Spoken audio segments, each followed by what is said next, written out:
ಅಧ್ಯಾಯ 30. ಇದು ತಪ್ಪೋ ಅಥವಾ ಅಜ್ಞಾನವೋ?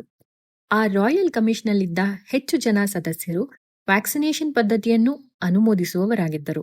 ಆಗಿನ ಸಂಕುಚಿತ ಸರ್ಕಾರವು ಸಮಾಲೋಚಿಸದೆ ಕಮಿಷನ್ ಸದಸ್ಯರ ಹೇಳಿಕೆಯನ್ನು ಒಪ್ಪಿಕೊಂಡು ಅವರೊಂದಿಗೆ ಸಹಕರಿಸಿತು.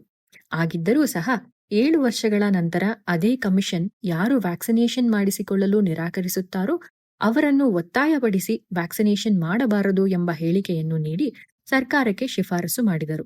ಆದ್ದರಿಂದ 1898ರಲ್ಲಿ ಸರ್ಕಾರವು ಒಂದು ಕಾನೂನನ್ನು ಪ್ರಕಟಪಡಿಸಿತು. ಕಾನೂನಿನ ಪ್ರಕಾರ ಯಾರು ವ್ಯಾಕ್ಸಿನೇಷನ್ ಮಾಡಿಸಿಕೊಳ್ಳಲು ನಿರಾಕರಿಸುತ್ತಾರೋ ಅವರು 2 ನ್ಯಾಯಾಧೀಶರ ಒಪ್ಪಿಗೆ ಪಡೆಯಬೇಕು ಮತ್ತು ಅವರನ್ನು ನಂಬಿಸಬೇಕು. ಅಂತಹವರ ಮಕ್ಕಳಿಗೆ ವ್ಯಾಕ್ಸಿನೇಷನ್ ಮಾಡಿಸಲು ಮಾಫಿ ಮಾಡಲಾಗುತ್ತದೆ.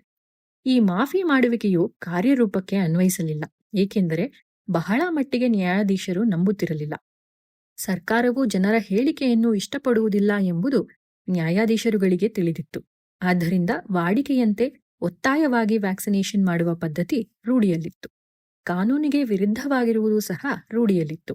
ಕೊನೆಗೆ 1905ರಲ್ಲಿ ಸಾರ್ವತ್ರಿಕ ಚುನಾವಣೆಯಲ್ಲಿ ಸುಧಾರಣೆಯ ವಿರೋಧ ಪಕ್ಷ ಸೋಲನ್ನು ಕಂಡಿತು ಮತ್ತು ಉದಾರ ಮನಸ್ಸಿನ ಲಿಬರಲ್ ಪಕ್ಷ ಅಧಿಕಾರಕ್ಕೆ ಬಂತು.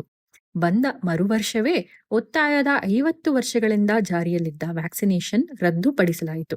ಆ ನಂತರವೇ ಸಿಡುಬಿನ ರೋಗ ದೇಶ ಬಿಟ್ಟು ಓಡಿತು.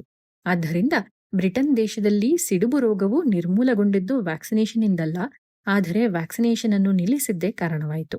ಈ ಸತ್ಯವನ್ನು ಬಹಳ ಮಂದಿ ಅಲೋಪತಿ ವೈದ್ಯಕೀಯ ಲೇಖಕರು ಬರವಣಿಗೆಯ ಮೂಲಕ ಅಷ್ಟೇ ಅಲ್ಲದೆ ಸತ್ಯವನ್ನು ತಿರುಗಿಸಿ ಸುಳ್ಳು ಅರ್ಥ ಬರುವಂತೆ ಬರೆದರು. ಏನೆಂದರೆ ವ್ಯಾಕ್ಸಿನೇಷನ್ ಈ ಪ್ರಪಂಚದಲ್ಲಿ ಲಕ್ಷಾಂತರ ಜೀವವನ್ನು ಕಾಪಾಡಿದೆ, ಅಷ್ಟೇ ಅಲ್ಲದೆ ಸಿಡುಬು ಮತ್ತು ಕ್ಲೌಪಾಕ್ಸ್ ಎರಡೂ ಒಂದೇ ಕಾಯಿಲೆ ಎಂದು ಮತ್ತು ಅದನ್ನು ರುಜುವಾತುಪಡಿಸಲಾಗಿದೆ ಎಂದು ಪ್ರಕಟಪಡಿಸಿದ್ದಾರೆ. ಇದಕ್ಕಿಂತ ಹೆಚ್ಚಿನ ಕುಯುಕ್ತಿ, ಕುಟಿಲತನ ಅಥವಾ ಅಜ್ಞಾನ ಇದ್ದೀತೆ?